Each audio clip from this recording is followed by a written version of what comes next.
வணக்கம் நண்பர்களே. தமிழ் மாதங்களில் ஒவ்வொரு மாதமாக நம்ம ஒவ்வொரு கடவுளை கொண்டாடக்கூடிய ஒரு பாரம்பரியமான வழக்கங்கள் இருக்குங்க. இதில் குறிப்பாக அந்த மாதத்தில் பிறக்கக்கூடிய குழந்தைங்க கண்டிப்பாக அந்த கடவுளுடைய அம்சமாக இருப்பாங்க. அப்படி இந்த மாதிரியான குணநலன்கள் தான் கொண்டு இருப்பாங்க இப்படின்னு நிறைய விஷயங்கள் நம்ம சொல்லிட்டு இருக்கோம். குறிப்பிட்டு தெய்வ வழிபாட்டிற்கு உரிய இந்த மார்கழி மாதத்தில் பிறந்தவங்க எப்படிப்பட்ட குணநலன்களை கொண்டு இருப்பாங்க, அவர்கள் எப்படிப்பட்ட தொழில் செய்வாங்க அப்படிங்கிறதெல்லாம் நிறைய தகவல்கள் சொல்லப்பட்டிருக்கு. குறிப்பாக நாம் எப்படி புரட்டாசி மாதத்தில் பிறந்தவங்க கண்டிப்பாக இப்படித்தான் இருப்பாங்க, சித்திரை மாதத்தில் குழந்தை பிறக்கக்கூடாது, அவங்க கண்டிப்பாக கஷ்டப்படுவாங்க, அதே போல் புரட்டாசியில் பிறந்தா புரட்டி எடுப்பாங்க அப்படின்னு நிறைய பழமொழியெல்லாம் நம்ம சொல்கிறத கேட்டிருக்கோம். அந்த வகையில் மார்கழியில் பிறக்கக்கூடியவர்கள் கண்டிப்பாக இந்த மாதிரியான குணநலன்களை தான் கொண்டு இருப்பாங்க அப்படின்னு ஒரு சில தகவல்கள் சொல்கிறாங்க. அதில் என்ன அப்படிங்கிறத நாம் பார்க்கலாம். இந்த வீடியோவை பார்க்கக்கூடிய நீங்கள் மார்கழியில் பிறந்தீங்களா? அதே போல் உங்கள் வீடுகளில் உங்களுடைய சகோதரர் சகோதரிகள் அல்லது உங்களுக்கு பிறக்கக்கூடிய குழந்தைங்க இவர்கள்லாம் மார்கழியில் பிறந்திருக்காங்க அப்படின்னா நான் சொல்லக்கூடிய இந்த தகவல்கள்லாம் உங்களுக்கு சரியாக ஒத்து போகுதா அப்படிங்கிற மறக்காமல் கமெண்ட் பாக்ஸில் பதிவிடுங்க. அதே போல் நீங்கள் மார்கழியில் என்ன தேதியில் பிறந்தீங்க அப்படிங்கிறதையும் கமெண்ட் பாக்ஸில் பதிவிட்டுருங்க. கண்டிப்பாக வீடியோ உங்களுக்கு பயனுள்ளதாக இருக்கும். ஸ்கிப் பண்ணாமல் பாருங்கள். உங்களுடைய நண்பர்கள் மற்றும் சொந்தக்காரங்களுக்கு இந்த வீடியோவை ஷேர் பண்ணிவிடுங்க. நீங்கள் இன்னும் நம்ம சேனலை சப்ஸ்கிரைப் பண்ணாமல் பார்த்துட்ருக்கீங்க அப்படின்னா சப்ஸ்கிரைப் பண்ணிவிட்டு பாருங்கள். இன்னும் இது மாதிரி நிறைய சுவாரஸ்யமான தகவல்கள் நம்மளுடைய சேனலில் வர இருக்குது. நீங்கள் இன்னும் சப்ஸ்கிரைப் பண்ணாமல் இருந்தால் பண்ணிக்கோங்க. கூடவே இருக்க பெல் ஐக்கானையும் கிளிக் பண்ணிடுங்க. வாங்க வீடியோக்குள்ளே போகலாம். இந்த வீடியோ பார்த்துட்டு இருக்கக்கூடிய உங்களுக்கு நிறைய கஷ்டங்களையும் பிரச்சனைகளையும் பார்த்துட்ருக்கீங்களா? இதுக்கு எதிர்வினையாக ஏதாவது காரணம் இருக்கலாம் அப்படின்னு நினச்சிங்கன்னா அந்த எதிர்மறையை போக்கக்கூடிய ஒரு பொருள் தாங்க கருங்காலி மாலை. இந்த கருங்காலி மாலையை நிறைய பேர் அணிந்திருக்காங்க, ஆனால் எதுக்கு அணிஞ்சிருக்காங்க அப்படின்னு நமக்கு தெரியறதில்ல. கருங்காலி மாலையை போடும்போது, அதுவும் முக்கியமாக ஒரிஜினலான மாலையை நம்ம போடும்போது தான் முழுமையான பலனை பெற முடியும். இந்த வீடியோவுக்கு கீழே டிஸ்கிரிப்ஷனில் நான் ஒரு தொலைபேசி எண் கொடுத்துருக்கேன். அந்த எண்ணுக்கு தொடர்பு கொண்டு பேசி பாருங்கள். கண்டிப்பாக இந்த கருங்காலி மாலையை உங்களால் எளிமையாக வாங்கிக்க முடியும். கருங்காலி மாலை, பிரேஸ்லெட், மோதிரம், வெள்ளியால் கோர்க்கப்பட்டது, செம்பால் கோர்க்கப்பட்டது என அனைத்து வகையிலையும் கருங்காலி நம்மக்கிட்ட இருக்குது. சரி, நாம் இப்போது இந்த மார்கழியில் பிறந்தவர்களை பற்றி நம்ம பார்த்துட்ருக்கோம். மார்கழி அப்படின்னு பார்த்தீங்கன்னா 4 முக்கு மாதங்களில் ஒன்று அப்படின்னு சொல்லுவாங்க. அதாவது சூரியன் மிதுன ராசியில் இருப்பது ஆனி மாதம், கன்னிராசியில் சூரியன் இருப்பதால் புரட்டாசி மாதம், தனுசு ராசியில் சூரியன் இருப்பதால் மார்கழி மாதம், மீனராசியில் சூரியன் இருப்பதால் கூனி மாதம் அதாவது பங்குனி மாதம் அப்படின்லாம் சொல்லுவாங்க. இந்த முக்கு மாதங்களில் வாஸ்து நாட்கள் கிடையாது. இதன் காரணமாக இந்த 4 மாதங்களில் தெய்வங்களை வழிபடக்கூடிய மிக உன்னதமான நாட்கள் அப்படின்னு சொல்லலாம். சரி, இந்த மார்கழியில் பிறந்தவங்க அப்படின்னு பார்த்தா நாம் இவர்கள் ரொம்பவே பொறுமைசாலியாக இருப்பாங்க அப்படின்னு சொல்கிறாங்க. குறிப்பிட்டு சூரியன் தனுசு ராசியில் சஞ்சாரம் செய்யக்கூடிய போது பிறந்தவங்க பொதுவாகவே தந்தையினுடைய ஒத்த உருவம் அல்லது அந்த அமைப்பையோ அல்லது தந்தை போலவே பிரதிபலிப்பது இவர்களுடைய ஒரு சாதாரணமான விஷயமா இருக்கும். இவர்கள் தந்தையார் என்ன படித்திருக்கிறாங்களோ, என்ன தொழில் செய்கிறாங்களோ அதை சார்ந்த தொழிலும் வியாபாரமும் இவர்களுக்கு அமையுதோ இல்லையோ, ஆனால் அதை செய்யணும்னு இவங்க ரொம்பவே ஆசைப்படுவாங்க. அதே போல் மார்கழியில் பிறந்தவங்க அப்படின்னு பார்த்தீங்கன்னா மிகவும் நேர்மையானவர்களாகவும் குறுக்கு வழியில் செல்லாதவர்களாகவும் இருப்பாங்க அப்படின்னு ஒரு தகவல் சொல்லப்படுது. இதை பார்க்கும்போது நீங்கள் மார்கழியில் பிறந்திருக்கீங்க அப்படின்னா இந்த தகவல்கள்லாம் உங்களுக்கு ஒத்து போகிறதா அப்படிங்கிறத மறக்காமல் கமெண்ட் பாக்ஸில் பதிவிடுங்க.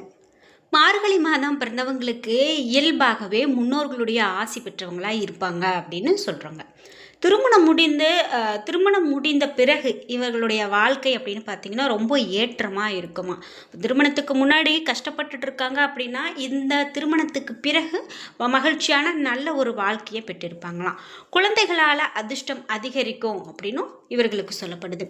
இதே போல் பாரம்பரியமாக ஆன்மீகம் சார்ந்த சிந்தனைகள், தெய்வ பக்தி, நேர்மறையாக இருக்கிறது உள்ளிட்ட பல விஷயங்கள் அதிகமான ஈடுபாடு கொண்டிருப்பாங்க இந்த மார்கழி மாதத்தில் பிறந்தவங்க. குறுக்கு வழியில் போகிறத விரும்பவே மாட்டாங்க. நீங்கள் இந்த தப்பு செஞ்சு இதனால் உங்களுக்கு ஒரு பணம் கிடைக்குது அப்படின்னு சொன்னால் அந்த தவறை மார்கழி மாதத்தில் பிறந்தவங்க நேர்மறையோடு அணுகி அதில் தவறு செய்ய மாட்டாங்க அப்படின்னு. குறிப்பாக இளம் வயதிலேயே பல விஷயங்களை தெரிந்து வச்சிருக்கிறவங்க இந்த மாதத்தில் பிறந்தவங்க. அதே போல் பரந்த மனம், மற்றவர்களுக்கு உதவி செய்ய வேண்டும் அப்படிங்கிற எண்ணம், நமக்கு இல்லாதவங்களுக்கு கொடுக்க வேண்டுங்கிற எண்ணம் அதிகமாக இவங்கக்கிட்ட இருக்கும். அதே போல் அடிப்படையாகவே இயல்பு இரக்க குணம் கொண்டவர்களாக இருப்பாங்க அப்படின்னு கூட சொல்லலாம். சில நேரங்களில் ரொம்பவே கடுமையானவர்களாக அதிக பிடிவாதம் கொண்டவர்களாகவும் இருப்பாங்க. ஆனால் அந்த பிடிவாதம் அப்படின்னு மற்றவங்களை பார்க்கும்போது அது அது அவர்களை தாக்கக்கூடியதாக இருக்காது அப்படின்னும் சொல்லப்படுது. பழமையான சிவன் கோவில்களுக்கு போய் வர்றதும் சித்தர் வழிபாடு செய்கிறதும் இவர்களுடைய வாழ்க்கையில் மிக பெரும் மாற்றத்தையும் ஏற்றத்தையும் கொடுக்கக்கூடியதாக இருக்கும் அப்படின்னு சொல்கிறாங்க. அதாவது சித்தர் வழியை பின்பற்றுபவர்களாக இருப்பாங்க அப்படின்னும், சித்தர்களுடைய எண்ணங்களில் அதிகம் நாட்டம் கொண்டவர்களாகவும், இவர்கள் அடிக்கடி சித்தர்களுடைய சமாதி ஆலயங்களுக்கு சென்று வர்றது இவர் ரொம்ப நல்லது அப்படின்னு சொல்கிறாங்க. பழமையான பாடல் பெற்ற சிவனுடைய ஆலயத்துக்கு போயிட்டு வர்றது இந்த மாதத்தில் பிறந்தவங்களுக்கு ரொம்ப சிறப்பு அப்படின்னு சொல்கிறாங்க. அதே போல் இவர்களுடைய எண்ணம், குறிக்கோள் எல்லாமே வானத்தில் கோட்டை கட்டக்கூடிய அளவுக்கு தான் இவங்களுடைய எண்ணம் மிக பெரியதாகத்தான் அந்த எண்ணத்தை வச்சுருப்பாங்க. அதுபோல தான் பயன் பெற்றதை போல தான் பலம் பெற்றதை போலவே அடுத்தவர்களுக்கும் பயனடைய வேண்டும் அப்படிங்கிறது முக்கியமாக இவர்கள் நினைப்பாங்க. சின்ன சின்ன விஷயங்களில் கூட சற்று கோபப்படக்கூடியவர்களாக இருப்பாங்க. இவர்களுக்கு திருமணத்திற்கு பின்னர் மறுபிறப்பு, அதாவது திருமணத்துக்கு பின்னாடி நாட்கள் அப்படின்னு பார்த்திங்கன்னா நல்ல வாழ்க்கை அப்படின்னு பார்த்தோம். அதனால் இவர்களுக்கு மறுபிறப்பு அப்படின்னு கூட சொல்லலாம். பிறக்கக்கூடிய குழந்தைகள் மூலமாக அதிகமான யோகம் இருக்கும் அப்படின்னும் சொல்லப்படுது. முக்கியமான விஷயம் என்ன அப்படின்னு பார்த்தீங்கன்னா, மார்கழி மாதத்தில் பிறந்தவங்களுக்கு ராகு கேது தோஷம் கிடையாது. சூரியன் மூலமாக நட்சத்திரத்தினுடைய சாரம் பெற்று கேதுவினுடைய சாரம் பெற்று பிறப்பதால் இவர்களுக்கு ராகு கேது தோஷம் கிடையாது. இது யோகமாக மாறும் அப்படின்னு சொல்லப்படுது.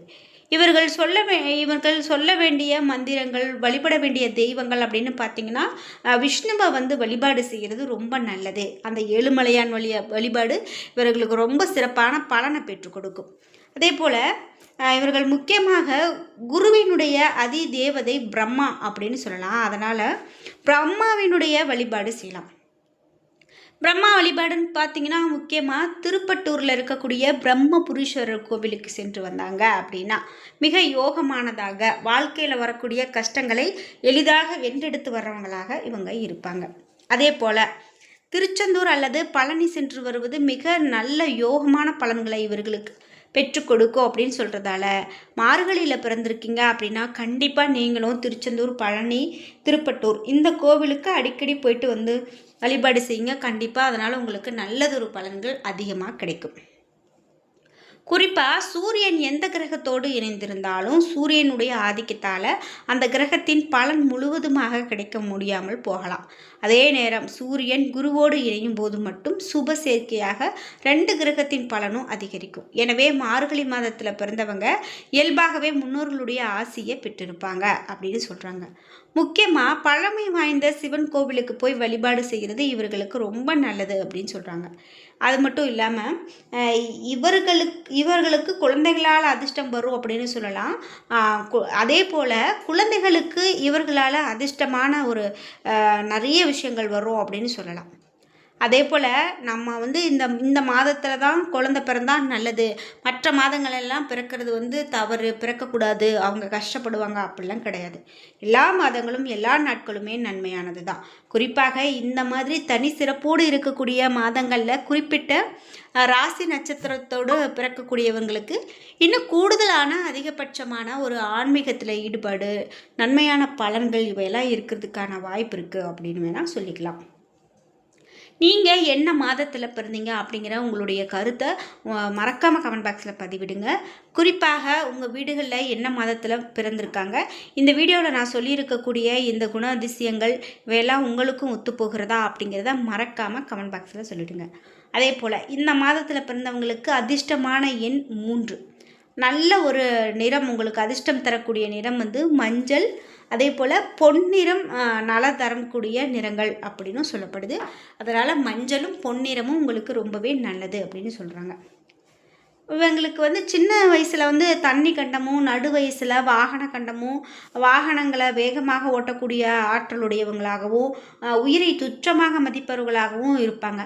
பாதுகாப்பு படைகளில் துணிகரமாக பணியாற்றவங்க அதிகமாக இந்த மாதத்தில் பிறந்தவங்களா கூட இருப்பாங்களாம். அதனால் ரொம்பவே தைரியசாலியாக இருந்தாலும் பாதுகாப்பு அப்படிங்கிறது நமக்கு. வீடியோ பிடிச்சிருந்தா லைக் பண்ணுங்கள், ஷேர் பண்ணுங்கள், கமெண்ட் பண்ணுங்கள். நீங்கள் இன்னும் நம்ம சேனலை சப்ஸ்கிரைப் பண்ணாமல் இருந்தால் சப்ஸ்கிரைப் பண்ணிக்கோங்க. கூடவே இருக்க பெல் ஐக்கானை மறக்காமல் கிளிக் பண்ணிடுங்க. நன்றி வியூவர்ஸ்.